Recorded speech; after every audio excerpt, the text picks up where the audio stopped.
नमस्कार स्टूडेंट्स। कल हम लोगों ने नेशनल इनकम पे बात करनी शुरू करी थी और इसमें जो भी टर्म्स वगैरह काम आती हैं वो सारी चीज़ों पे मैं बात कर चुका, है ना। आज हम लोग फॉर्मली नेशनल इनकम को शुरू करेंगे और सबसे पहले उसकी डेफिनेशन पे बात करेंगे, देन उसकी कंसेप्ट पे बात करेंगे, देन मेजरमेंट वगैरह बाकी सारी चीज़ें। ठीक है, स्टार्ट करते हैं। चलिए, नेशनल इनकम।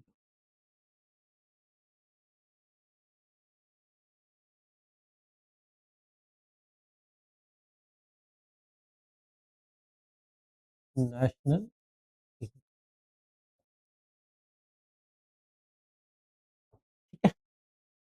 तो सबसे पहले जनरली देखो, एक आम आदमी क्या कहता है कि भाई किसी भी कंट्री के अंदर जो एक साल में इनकम जनरेट होती है उसको अपन नेशनल इनकम कहते हैं, है ना। लेकिन इकोनॉमिक्स में नेशनल इनकम को द डिफरेंट पर्सपेक्टिव डिफाइन किया। बेसिकली नेशनल इनकम को डिफाइन करने के तीन पर्सपेक्टिव हैं। एक प्रोडक्शन का पर्सपेक्टिव है, एक इनकम का पर्सपेक्टिव और एक एक्सपेंडिचर का पर्सपेक्टिव। ठीक है, जहां प्रोडक्शन के पर्सपेक्टिव में मार्शल ने डिफाइन किया, वहीं इनकम के पर्सपेक्टिव में नेशनल इनकम को पीकू ने डिफाइन किया और एक्सपेंडिचर के पर्सपेक्टिव में नेशनल इनकम को फिशर ने डिफाइन किया।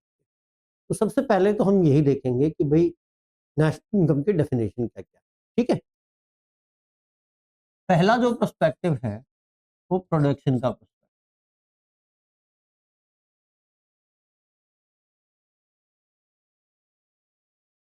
ठीक है, प्रोडक्शन के पर्सपेक्टिव में इसको मार्शल ने define.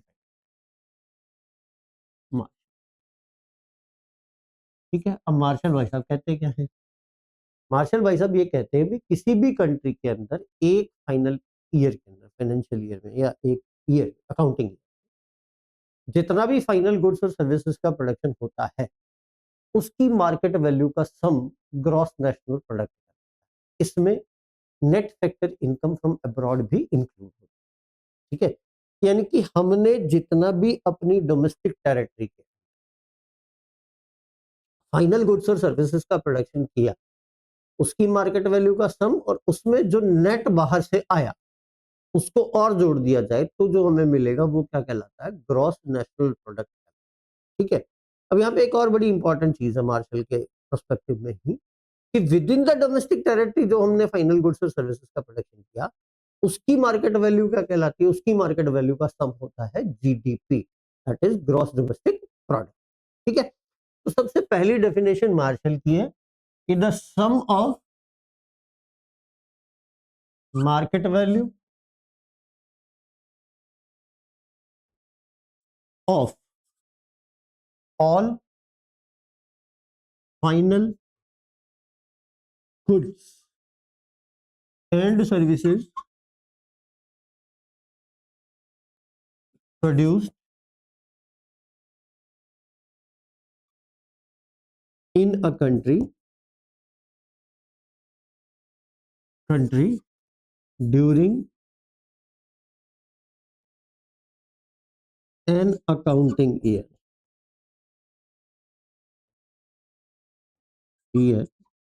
is called gross national product. National product, which includes net factor income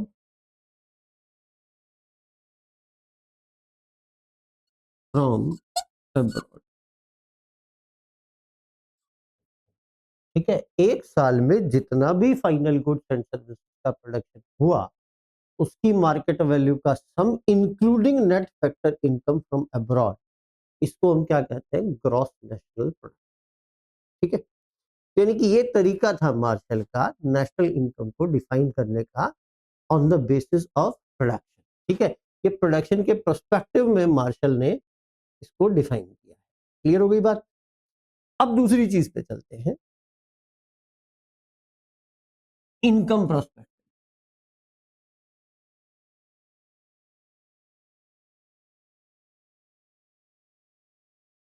income, ठीक है। इनकम के पर्सपेक्टिव में मार्शल की जगह पीगू ने इसको डिफाइन किया, ठीक है। और किसने कहा? पीगू। पीगू ने इसको डिफाइन किया। पीगू क्या कहते हैं? The sum of factor income generated in a country during an accounting year will be called gross national income, which includes net factor income from abroad। यानी कि एक साल में किसी कंट्री में जितनी भी फैक्टर इनकम क्रिएट होती है उसका sum including net factor income from abroad क्या कहलाता है? ग्रॉस नेशनल इनकम, ठीक है। अब फैक्टर इनकम क्या होती है मैं कल बता चुका हूं कि भाई जो भी फैक्टर अपने प्रोडक्शन के प्रोसेस में कंट्रीब्यूट करते हैं उनको उनके कंट्रीब्यूशन के अगेंस्ट जो रिवार्ड मिलता है, चाहे वो रेंट की फॉर्म में मिलता है, इंटरेस्ट की फॉर्म में मिलता है, प्रॉफिट की फॉर्म में मिलता है, वो सब क्या कहलाता है? आपका फैक्टर इनकम, ठीक है। तो फैक्टर इनकम का सम, क्लियर? फैक्टर इनकम का सम क्या कहलाता है?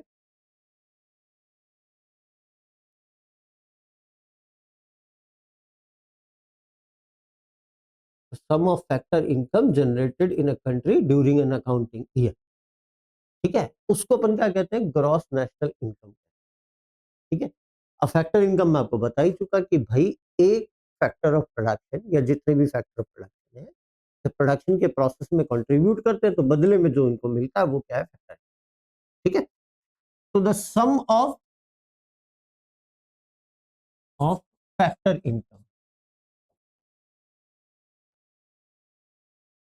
Generated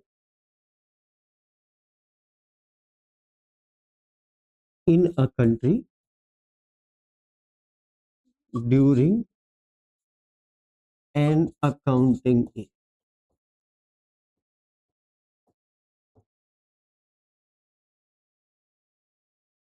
including net factor income from abroad।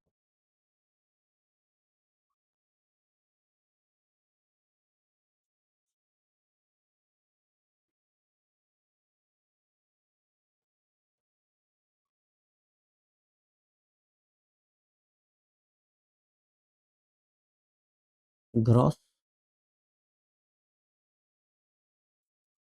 National income, ठीक है। नेशनल, एक साल में फैक्टर इनकम का सम क्या है? ग्रॉस नेशनल इनकम है। इसमें भी net factor income from abroad को इंक्लूड किया जाता है। क्लियर हो गई बात? नेक्स्ट जो पर्सपेक्टिव था वो एक्सपेंडिचर। इनकम के बिहाफ पे हमने जीएनआई निकाल ली, प्रोडक्शन के बिहाफ पे हमने जीएनपी निकाल लिया, और अब हम बात करते हैं एक्सपेंडिचर के प्रोस्पेक्टिव में। तो एक्सपेंडिचर के प्रोस्पेक्टिव में डिफाइन किया फिशर, एक्सपेंडिचर प्रोस्पेक्टिव, इसमें डिफाइन किया फिशर, ठीक है। तो फिशर क्या कहते हैं? फिशर भी यही बात कहते हैं, वो एक्सपेंडिचर के साइड से बात करते हैं कि एक कंट्री के अंदर किसी भी अकाउंटिंग ईयर में जितना भी फाइनल गुड्स और सर्विसेज पर खर्चा हो उस खर्चे का सम क्या है? Gross national expenditure. इसमें भी net factor income from abroad को इंक्लूड किया, ठीक है। कि हमने जितना भी एक साल में फाइनल गुड्स और सर्विसेज पर खर्चा किया उस खर्चे का सम क्या है? ग्रॉस नेशनल एक्सपेंडिचर, ठीक है। अगेन जब नेशनल की बात कर रहे हैं तो सिंपल सी बात है, इसमें भी नेट फैक्टर इनकम को इंक्लूड किया जाता है। तो the sum of expenditure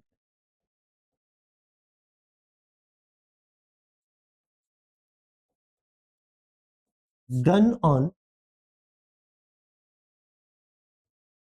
all final goods and services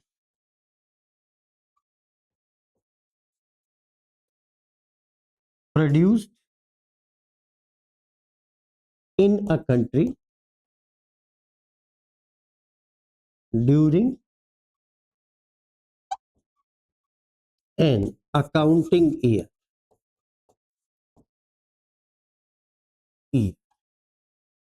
will be called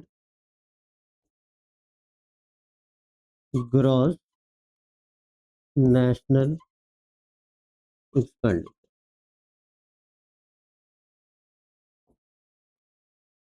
ठीक है, which includes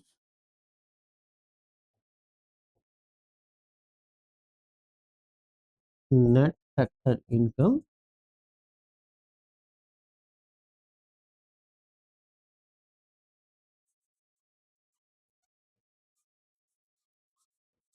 अब आगे बात सुनो। ठीक है, तो ये तीन डिफरेंट प्रोस्पेक्टिव हैं जिनके बिहाफ पे नेशनल इनकम को डिफाइन। क्लियर हो गई बात? पहला प्रोस्पेक्टिव है प्रोडक्शन का, दूसरा प्रोस्पेक्टिव है इनकम का, और तीसरा प्रोस्पेक्टिव है एक्सपेंड। प्रोडक्शन के प्रोस्पेक्टिव में नेशनल इनकम को डिफाइन किया मार्शल ने, इनकम के प्रोस्पेक्टिव में नेशनल इनकम को डिफाइन किया पीगू ने, और एक्सपेंडिचर के प्रोस्पेक्टिव में नेशनल इनकम को डिफाइन किया। चलिए अब आगे आते हैं। देखिए एक चीज हमेशा ध्यान रखिएगा, इकोनॉमिक्स में तीन phase, generation phase, disposition phase और डिस्ट्रीब्यूशन। ठीक है, या पहले अपन कहें जनरेशन फेज होता है, फिर डिस्ट्रीब्यूशन फेज होता है, फिर डिस्पोजिशन। ये तीन फेज, कमोडिटी बनती है, डिस्ट्रीब्यूट होती है, डिस्पोज। तो जब बात करते हैं प्रोडक्शन फेज की, तो हम बात करते हैं जीएनपी। जितना प्रोडक्शन होता है वो जीएनपी है, उसका सम जीएनपी है। डिस्ट्रीब्यूशन होता है तो फैक्टर इनकम क्रिएट होती है, तो उसका सम क्या होता है, जीएनआई होता है। और डिस्पोज जब की जाती है, डिस्पोजिशन फेज जब होता है तो खर्चा। तो जितना इकोनॉमी में प्रोडक्शन होता है, मैं यूं कहूं कि जितना इकोनॉमी में प्रोडक्शन होता है, किस फेज में, प्रोडक्शन फेज। ठीक है, प्रोडक्शन फेज में जितना प्रोडक्शन होता है उतना ही डिस्ट्रीब्यूशन फेज में क्या हो जाती है, फैक्टर इनकम क्रिएट हो जाती है। और जितनी फैक्टर इनकम क्रिएट होती है उतना उतना डिस्पोजिशन फेज के अंदर एक्सपेंडिचर। ठीक है, ये साइकिल चलता है कि प्रोडक्शन किया तो इनकम हुई, इनकम हुई तो खर्चा हुआ, खर्चा हुआ तो फिर प्रोडक्शन हुआ, फिर इनकम हुई, फिर प्रोडक्शन। ये सर्कल चलता है। तो इसका मतलब इस फेज में क्या जनरेट हुई, जीएनपी। इस फेज में क्या आया, जीएनआई। और इस फेज में क्या आया, जीएनई। तो always GNP will be identically equal to GNI and which will be identically equal to GNE. GNP, GNI और GNE तीनों आपस में हमेशा क्या होते हैं, बराबर होते हैं। कारण सीधा साधा सा है कि भाई साहब जितना प्रोडक्शन होता है उतनी इनकम क्रिएट हो जाती है, और जितनी इनकम क्रिएट होती है उतना एक्सपेंड। तो ये सर्कल, जिसको हम सर्कुलर फ्लो भी कहते हैं अपनी लैंग्वेज में, वो कंसिस्टेंटली इकोनॉमी में चलता है। ठीक है, चलिए अब ये तो बात रही कि भाई नेशनल इनकम की डेफिनेशन, भी आगे की बात पे सब बात की है। सिर्फ हमने एक चीज पे बात की कि what is the definition of national income on different prospective. तो चाहे प्रोडक्शन का प्रोस्पेक्टिव है, चाहे इनकम का प्रोस्पेक्टिव है, चाहे वो एक्सपेंडिचर, सिंपल सा तरीका है। चलिए अब आगे बढ़ते हैं। अब हम बात करते हैं concept of national, of national. ठीक है, तो सबसे पहली बात जो की जाती है that is GDP. GDP stands for gross domestic product. Gross domestic product, इसको हम जीडीपी। तो मैं जब डेफिनेशन पढ़ा रहा था तभी मैं इसके बारे में बहुत कुछ बोल, तो उसको मैं एक बार को मुझे वापस रिवाइज ही करने की जरूरत है कि एक कंट्री की डोमेस्टिक टैक्स, जितना भी प्रोडक्शन होता है फाइनल गुड्स और सर्विसेज का, उसकी वैल्यू का सम क्या है, ग्रॉस डोमेस्टिक प्रोडक्ट। ठीक है, कि the sum of value of all final goods and services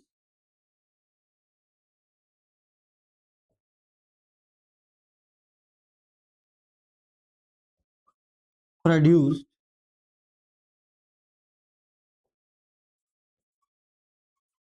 within the domestic territory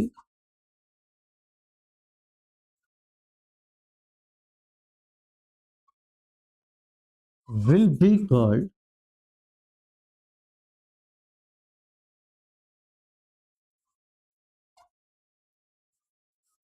gross domestic product.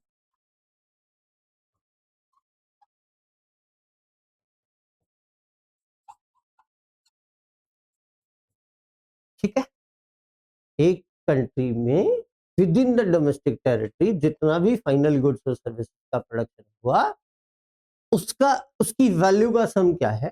GDP या ग्रॉस डोमेस्टिक प्रोडक्ट। अब ये जो ग्रॉस डोमेस्टिक प्रोडक्ट है बेसिकली दो तरीके से निकाला जाता है, एक मार्केट प्राइस पर, एक फैक्टर कॉस्ट। फर्स्ट वन हम कैलकुलेट करते हैं फैक्टर कॉस्ट पे, और दूसरा हम कैलकुलेट करते हैं मार्केट प्राइस। ठीक है, मार्केट प्राइस। फैक्टर कॉस्ट वो प्राइस है या वो वैल्यू है जिस पर एक प्रोड्यूसर किसी कमोडिटी को मार्केट में बेचना चाहता है। एग्जाम्पल के तौर पे मैं बात करूं कि भाई साहब मैंने कोई प्रोडक्ट प्रोड्यूस किया, उस पर मेरी जो भी इंटरमीडिएट्स की कॉस्ट है या प्रोडक्शन कॉस्ट है सारी मिला मुलू के 80 रुपए आती, 10 रुपए का मैं प्रॉफिट चाहता हूं, तो इसका मतलब मैं कितने में बेचना चाहता हूं उसको? 90 रुपए। ये 90 रुपए या 90 रुपीज क्या है? मेरी फैक्टर कॉस्ट है जिस पर मैं प्रोडक्ट को बेच। अब मैंने 90 रुपए में वो प्रोडक्ट बेचने के लिए मैं मार्केट में लेके आता हूं, तो अब मार्केट में जब वो प्रोडक्ट आएगा तो गवर्नमेंट भी इन्वॉल्व होगी, और गवर्नमेंट इन्वॉल्व होगी तो या तो गवर्नमेंट सब्सिडी देगी या गवर्नमेंट टैक्स लगाएगी। तो में से एक काम करेगा, नेसेसिटी है या गवर्नमेंट चाहती है कि इसका कंजम्पशन बढ़े, मार्केट डिमांड बढ़े, तो उस पर वो सब्सिडी दे देगी। और अगर सरकार उस पर लगाम लगाना चाहती है, सरकार उस पर रेवेन्यू जनरेट करना चाहती है, तो फिर सरकार क्या करेगी? इनडायरेक्ट टैक्सेस लगाएगी। तो मान लिया मैंने कहा कि भाई 80 रुपए का प्रोडक्ट मैं मार्केट में बेचना चाहता हूं, दैट इज फैक्टर कॉस्ट। अब सरकार ने या तो सब्सिडी दे दी, मान लिया सब्सिडी दे दी 20 रुपए की, ठीक है, एक कंडीशन तो ये है सब्सिडी दे दी 20 रुपए की, तो मार्केट में ये कितने में बिकेगा? 60 रुपए में। उसकी प्राइस कितनी आएगी? 60 रुपए। और अगर सरकार इसी 80 रुपए पर 20 रुपए क्या लगा देती है? टैक्स लगा देती है, तो मार्केट में ये कितने पे आएगा? 100 रुपए में। तो जिस पर प्रोडक्ट एक्चुअल में बिकता है वो तो होती है मार्केट प्राइस, ठीक है, और जिस पर हम बेचना चाहते हैं, ठीक है, वो होती है फैक्टर कॉस्ट। फैक्टर कॉस्ट के अंदर प्रोड्यूसर की कॉस्ट और उसका मार्जिन दोनों चीजें इंक्लूड होती है, यानी कि उसका प्रॉफिट प्रॉफिट मिला मुलू करके जिस प्राइस पर वो बेचने को तैयार है, वो बेचना चाहता है, वो होती है फैक्टर कॉस्ट। और जिस पर कमोडिटी एक्चुअल में बिकती है वो होती है मार्केट। ठीक है, तो अब यहां से देखो कि अगर फैक्टर कॉस्ट से मार्केट प्राइस जब बनती है तो क्या होता है? या तो सब्सिडी माइनस होती है या इनडायरेक्ट टैक्स प्लस होता है, दो ही काम होते हैं। तो फैक्टर कॉस्ट से या तो इनडायरेक्ट टैक्स हो जाएगा प्लस, और या सब्सिडी हो जाएगी माइनस, तब वो किस पे आएगा? मार्केट प्राइस पर आएगा। अब चूंकि एक्चुअल में मार्केट में जो वैल्यू निकाली जाती है वो मार्केट प्राइस पर निकाली जाती है जिस पर कमोडिटी सेल हुई है, तो फिर हम उल्टा चलते हैं, हम पहले मार्केट प्राइस निकालते हैं, उससे फैक्टर कॉस्ट निकालते हैं। तो जब मार्केट प्राइस से फैक्टर कॉस्ट निकाली जाती है तो हम क्या करते हैं? इनडायरेक्ट टैक्सेस को माइनस कर देते हैं और सब्सिडी को क्या कर देते हैं? प्लस कर देते हैं। तब आपके पास क्या बन जाती है? फैक्टर कॉस्ट बन जाती है। लेकिन एक्चुअल में निकल के तो फैक्टर कॉस्ट पहले, क्योंकि मैंने प्रोडक्शन किया, उसमें मैंने मेरा मार्जिन जोड़ा, उसके बाद में प्रोडक्ट को बेचने के लिए तैयार हूं। अब वो जब मार्केट में जाएगा तो गवर्नमेंट की सब्सिडी या इनडायरेक्ट टैक्सेस इंक्लूड होंगे, नतीजा फिर जो प्राइस बनेगी वो क्या बनेगी? वो मार्केट प्राइस बनेगी। लेकिन जब हम बाय डिफॉल्ट इकोनॉमिक्स में चलते हैं तो हम उल्टा चलते हैं कि पहले हम factor cost GDP at market price निकालते हैं, फिर जीडीपी एट फैक्टर कॉस्ट निकालते हैं। क्लियर हो गई बात? तो पहला मुद्दा आ गया कौन सा? GDP at market price. तो मार्केट प्राइस और फैक्टर कॉस्ट दोनों पे मैंने बात आपसे कर ली कि जीडीपी एट फैक्टर कॉस्ट क्या है और जीडीपी एट मार्केट प्राइस क्या है। ठीक है, अब हम आते हैं दूसरे कंसेप्ट पे, that is GNP at market. क्योंकि इसको निकालना बहुत आसान है, मार्केट में जिस प्राइस पर बिका बस हम कर लिया, खत्म हो गया। इसको निकालना ज्यादा आसान होता है as compare to factor cost की, कि पहले फिर उसको निकालो फिर उसमें इनडायरेक्ट टैक्सेस जोड़ो। इससे बेटर ये निकला, उसमें से इनडायरेक्ट टैक्स माइनस करके सीधी जोड़ दिखा। ठीक है, तो जीएनपी एट मार्केट, तो मैंने कहा the sum of market value of all final goods and services produced in a country during an accounting year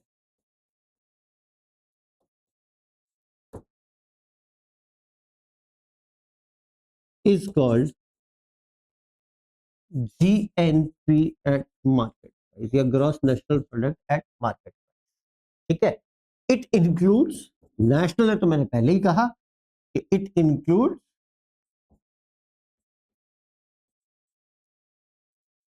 net factor income from abroad।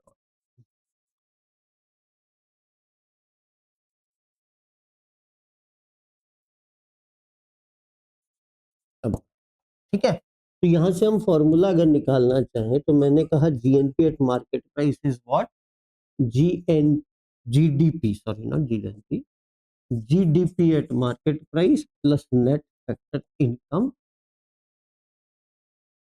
Income from abroad. ये पहला फॉर्मूला हमने निकाला कि gross domestic product at market price में अगर क्या जोड़ दिया जाए, नेट फैक्टर इनकम को जोड़ दिया जाए तो जो निकल के आएगा वो क्या निकल के आएगा, gross national product at market. ठीक है, अब आते हैं दूसरी बात, दिस इज ग्रॉस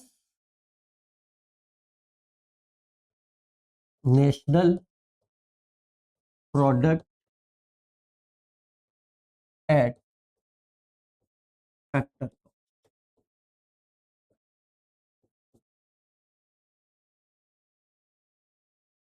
ठीक है, ये कौन सी वैल्यू है जिस पर प्रोड्यूसर नेशनल प्रोडक्ट को या प्रोडक्शन को बेचने के लिए तैयार। ठीक है, it is the value of all final goods and services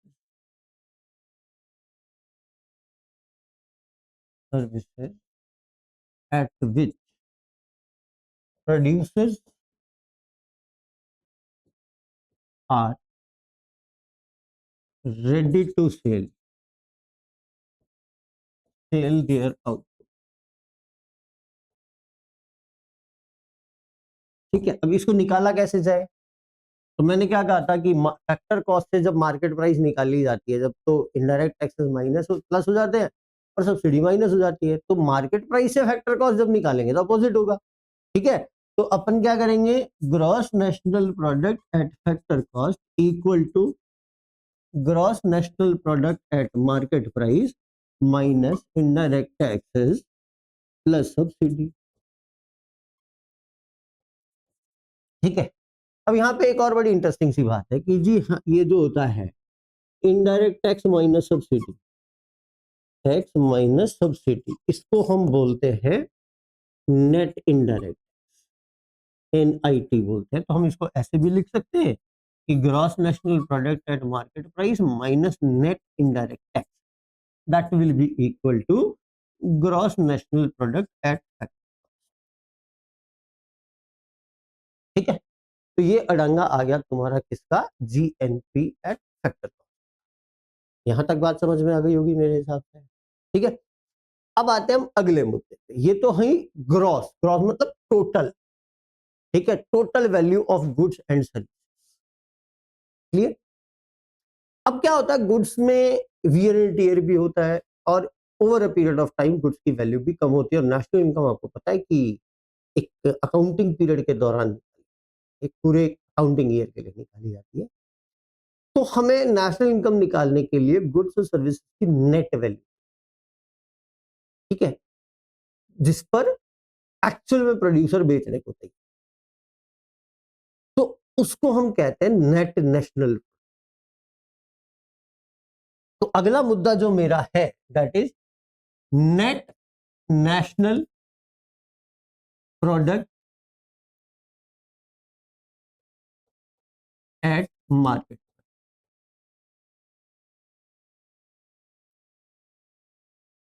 ठीक है, मार्केट प्राइस, इसको शॉर्ट में बोलते हैं हम NNP एट मार्केट। ठीक है, this is called NNP at market. तो it is the net value of all final goods and services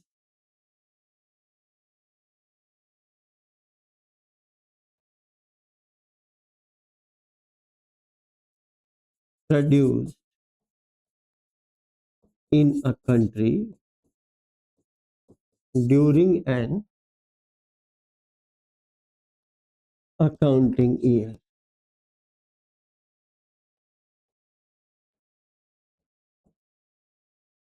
at market price, जिस पर वो एक्चुअल में बिकी। ठीक है, तो इसके लिए हम क्या करेंगे, net national product at market price calculate करने के लिए net national product eight, sorry, gross national product at market price में से over a period of time जो डेप्रिसिएशन हुआ उसको हम क्या कर देंगे, सब्सट्रैक्ट। ठीक है, तो GNP at market price will be equal to GNP at market price minus depreciation. Clear हो गई बात? तो डिप्रिसिएशन को माइनस करते ही अपने पास क्या आ जाता है, नेट नेशनल प्रोडक्ट आ जाता है, ग्रॉस नेशनल प्रोडक्ट। ठीक है, अब इसको हमने मार्केट प्राइस पे तो निकाल लिया जिसपे वो एक्चुअल में बिका, नेट वैल्यू, है ना। अब हम इसको फैक्टर कॉस्ट पे निकालते हैं और फैक्टर कॉस्ट पे जो निकल के आएगा net value of all goods and services, उसको हम क्या बोलते हैं, नेशनल। ठीक है, तो अगला मैटर है मेरा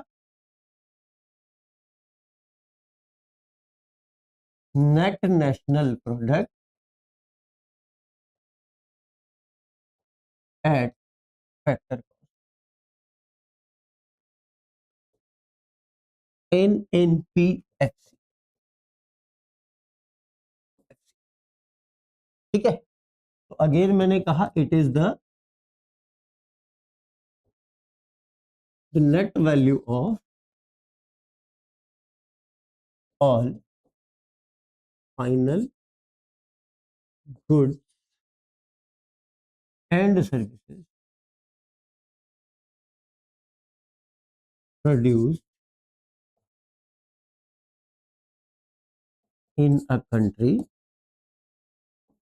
during an accounting year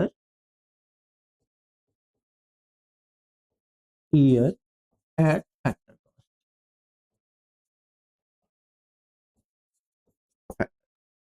ठीक है, अब इसको कैसे निकालें, तो इसको निकालने के लिए हमारे पास दो तरीके।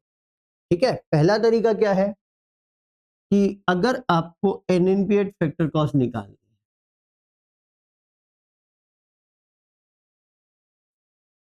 तो या तो आप क्या करें, NNP एट मार्केट प्राइस में से इनडायरेक्ट टैक्सेस को सब्सट्रैक्ट कर दें या सब्सिडी को ऐड, जो मन में आए वो। और दूसरा तरीका क्या हो सकता है, GNP एट फैक्टर कॉस्ट में से डेप्रिसिएशन को माइनस कर दिया। ठीक है, तो हमारे पास क्या निकलता है, net national product at factor cost निकलता है। और इसको हम क्या बोलते हैं, इसको हम नेशनल इनकम। ठीक है, तो यहाँ पे मैं एक इंपॉर्टेंट लाइन लिख रहा हूं,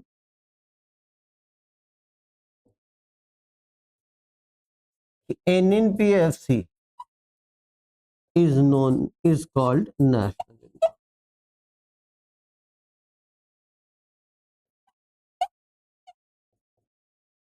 ठीक है, net national product at factor cost को ही क्या कहा जाता है? नेशनल इनकम का। क्लियर होगी बात? चलिए, तो अभी तक हमने बेसिक स्टार्टिंग के कंसेप्ट पढ़ लिए कि जीडीपी क्या होती है, एनडीपी क्या होती है, एनएनपी क्या होती है, जीएनपी क्या होती है, मार्केट प्राइस पे कैसे निकलती है, फैक्टर कॉस्ट पे कैसे निकलती है, नेशनल इनकम क्या। ठीक है, अब थोड़ा सा यहाँ पे बच्चों को कंफ्यूजन हो जाता है, यार कहाँ इनडायरेक्ट टैक्स घटाएं, कहाँ सब्सिडी घटाएं, कहाँ एनएफआईए जोड़े, कहाँ घटाएं। एक बहुत सिंपल सा तरीका है इनको करने। तीन ही बेसिक चीजें हैं इसके अंदर, तीन चीजें जिसके समझ में आ गई वो सब समझ में आ गई, उसके अलावा उसको कोई माथा फोड़ने की जरूरत नहीं। देखो, अभी तक हमने पढ़ा क्या? हमने सबसे पहले स्टार्टिंग करी जीडीपी एट मार्केट। इसको थोड़ा सा बड़ा कर देते हैं, छोटा छोटा सा और थोड़ा बड़ा कर देते हैं, जीडीपी एट मार्केट। उससे फिर हम आए जीएनपी एट मार्केट प्राइस। फिर हमने बात करी जीएनपी एट फैक्टर कॉस्ट पे। फिर हमने बात करी एनएनपी एट मार्केट प्राइस पे। और फिर हमने बात करी एनएनपी एट फैक्टर। ठीक है, अच्छा, इन जैसे जीएनपी का डोमेस्टिक होता है जीडीपी मार्केट प्राइस, ऐसे ही जीएनपीएफसी का जो डोमेस्टिक होगा वो क्या होगा? वो जीडीपी फैक्टर कॉस्ट होगा। इसी तरीके से एनडीपी मार्केट प्राइस होगा एनएनपी मार्केट प्राइस का डोमेस्टिक, और इसका डोमेस्टिक जो होगा वो क्या होगा? NNP at factor, sorry NDP at factor cost, not NNP, that is NDP at. ये 8 बीमारियां हैं टोटल। अब देखो, बहुत सिंपल सा तरीका दिमाग में बिठा लेना, 8 की 8 चीजें। जब भी हम डोमेस्टिक से, डी डोमेस्टिक से, एन नेशनल इनकम, ठीक है, whenever we are going to calculate national from domestic, तो डोमेस्टिक का मतलब क्या? With in the domestic territory, और नेशनल का मतलब क्या है? Across the globe.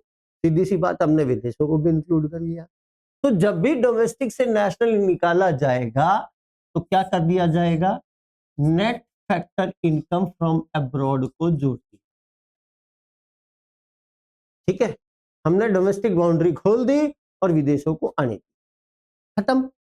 तो चाहे आपको जीडीपी मार्केट प्राइस से जीएनपी मार्केट प्राइस निकालनी हो, जीडीपी फैक्टर कॉस्ट से जीएनपी फैक्टर कॉस्ट निकालना हो, एनडीपी मार्केट प्राइस से एनडीपी फैक्टर कॉस्ट निकालना हो, या एनडीपी फैक्टर कॉस्ट से NDP factor, sorry NNP factor cost, तो जब भी ये बीच वाला डी, डी मींस डोमेस्टिक, बीच के एन में यानी कि नेशनल में बदलेगा तो क्या हो जाएगा? Net factor income from abroad plus हो जाएगी, चाहे वो ग्रॉस में हो और चाहे वो नेट में।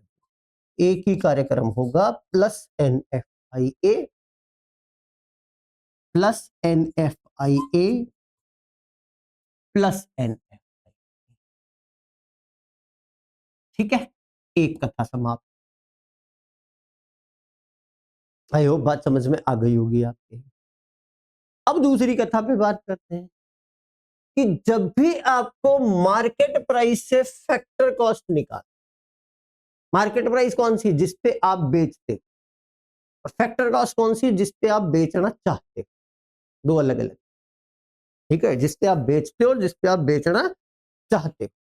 तो जिसपे आप बेचना चाहते हो उससे, जहां से आप बेचते हो उससे वहां तक जाने के लिए आपको क्या करना होता है? जो गवर्नमेंट के रोल है वो एक्सक्लूड करते हैं। फैक्टर कॉस्ट से गवर्नमेंट सब्सिडी देती है तो प्राइस घटती है, तब मार्केट प्राइस फैक्टर कॉस्ट से कम हो जाती है। और जब फैक्टर कॉस्ट पे गवर्नमेंट टैक्स लगाती है तो क्या हो जाता है? मार्केट प्राइस बढ़ जाती है। तो जस्ट अपोजिट कर कि मार्केट प्राइस से फैक्टर कॉस्ट पे जब भी जाया जाएगा तो इनडायरेक्ट टैक्सेस को कर दिया जाएगा माइनस, इनडायरेक्ट टैक्स को कर दिया जाएगा माइनस, और सब्सिडी को कर दिया जाएगा प्लस। ठीक है, माइनस इनडायरेक्ट टैक्स और प्लस की कर दी हमने सब्सिडी। आगे बात समझ में? वो चाहे जीडीपी मार्केट प्राइस से जीडीपी फैक्टर कॉस्ट निकालना हो, जीएनपी मार्केट प्राइस से जीएनपी फैक्टर कॉस्ट निकालना हो, एनएनपी मार्केट प्राइस से एनएनपी फैक्टर कॉस्ट निकालना हो, और चाहे एनडीपी मार्केट प्राइस से एनडीपी फैक्टर कॉस्ट निकालना, हमेशा हमने क्या करना है, इनडायरेक्ट टैक्स को माइनस करना और सब्सिडी को प्लस। कार्यक्रम समाप्त। ये दूसरी कथा। अब आते हैं हम तीसरी कथा, ठीक है, कि जब भी हमें ग्रॉस से निकालना है नेट, ठीक, gross value total value, net value जो एंड ऑफ द ईयर आपके पास बची वो नेट वैल्यू। तो ग्रॉस से नेट जब भी निकालते हैं तो हम डेप्रिसिएशन को क्या कर देते हैं, माइनस। आगे बात समझ। तो जीडीपी एमपी से एनडीपी एमपी निकालना हो तो क्या कर दिया जाएगा, माइनस डेप्रिसिएशन। जीएनपी एमपी से एनएनपी एमपी निकालना हो तो भी माइनस डेप्रिसिएशन। जीएनपीएफसी से एनएनपीएफसी निकालना तो भी माइनस डेप्रिसिएशन, और जीडीपीएफसी से जीएनपी एनडीपीएफसी निकालना है तो भी क्या करना है, माइनस। आगे बात समझ में? तो this is all about the between the relationship of GDP, GNP and NNP, NDP. Market price हो चाहे फैक्टर कॉस्ट, हम इस तरीके से इनमें मूव कर सकते हैं, ठीक है। इस पूरे तामझाम का सार क्या है, ठीक है, इस पूरे तामझाम का सार तीन चीजों में आता है, तीन वर्ड्स में। मार्केट प्राइस से फैक्टर कॉस्ट, एक market price to factor cost, क्या करें, minus indirect tax plus subsidy, एक, ठीक है। दूसरा, gross to net minus depreciation, ठीक है। और तीसरी बीमारी, डोमेस्टिक टू नेशनल, नेशनल, तो क्या कर देंगे, प्लस एनएफआई। और जब उल्टा चला जाएगा तो जो माइनस होता है वो प्लस हो जाएगा और जो प्लस होता है वो माइनस। आगे बात समझते हैं। इतनी ही कथा है ये, अब इसको तुम जितना कॉम्प्लिकेटेड बनाते जाओगे उतनी बनती है। सिंपल से तीन फंडे दिमाग में बैठाने हैं कि जब भी ग्रॉस से नेट निकाला जाएगा तो डेप्रिसिएशन माइनस किया जाएगा, जब भी मार्केट प्राइस से फैक्टर कॉस्ट निकाला जाएगा तो इनडायरेक्ट टैक्सेस माइनस होंगे, सब्सिडी प्लस होगी। और अगर मार्केट प्राइस से फैक्टर कॉस्ट निकालना है तो ये होगा, और फैक्टर कॉस्ट से मार्केट प्राइस निकालना है तो जस्ट अपोजिट हो जाएगा। और तीसरी बात, जब भी डोमेस्टिक से नेशनल निकाला जाएगा तो net factor income from abroad को प्लस। क्लियर हो गई बात? अब मैं अभी बता के गया था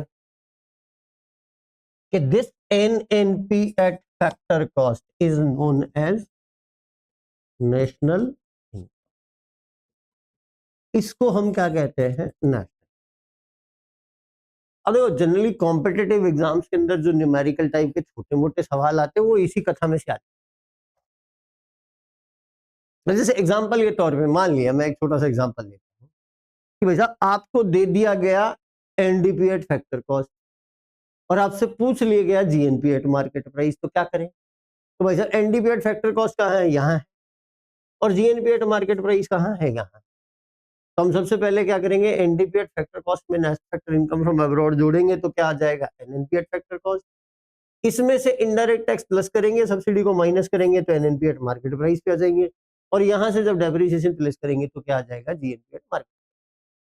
तो ये फ्लो चार्ट अगर आपके दिमाग में है तो इस तरह का कोई भी न्यूमेरिकल बहुत आसानी से सॉल्व किया, बहुत आसानी से सॉल्व किया, इसके लिए कोई ज्यादा रॉकेट साइंस की जरूरत नहीं, ठीक है। ये फ्लो दिमाग में रखो, तीन चीजें दिमाग में रखनी है, market price to factor cost minus indirect tax plus subsidy, gross to net minus depreciation और domestic to national plus net factor income from abroad. सारे क्वेश्चन सॉल्व बहुत इजी वे में आप इस चीज को सॉल्व करने की सिचुएशन में आ जाएंगे। ठीक है,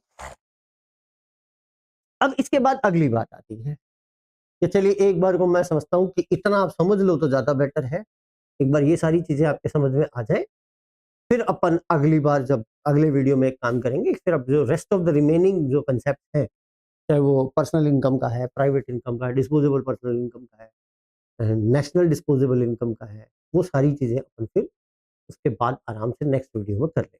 ठीक है, एक बार आप प्लीज मेरे कहने से इस पूरी क्लास को बहुत शांति से एक एक वर्ड्स को सुनते हुए देखें। जब आपको यहां तक समझ में आ जाएगा तो मैं ये मानता हूं कि नेशनल इनकम का 40% आपको 40% नेशनल इनकम आने का मतलब है कि आने वाली जो चीजें हैं वो आपके लिए बहुत इजी सी, बहुत आराम से आप उसको सॉल्व कर पाएंगे, बहुत आराम से समझ पाएंगे, आपके लिए मेजरमेंट करना बहुत आसान हो जाएगा, बाकी सारी चीजें भी आपके लिए बहुत आसान है। ठीक है, तो एक बार को आप यहाँ तक करो, फिर हम अगले वीडियो में मिलेंगे तो बाकी जितने भी कंसेप्ट बचे हुए रिमेनिंग कंसेप्ट उन पे बात करेंगे, एंड देन फिर पॉसिबल बना तो नेशनल इनकम का मेजरमेंट भी कल ही शुरू कर। ठीक है, चलिए, थैंक यू सो मच, अगले वीडियो में फिर मिलते हैं, तब तक के लिए नमस्कार, शुभ रात्रि, शब्बा, थैंक यू सो मच।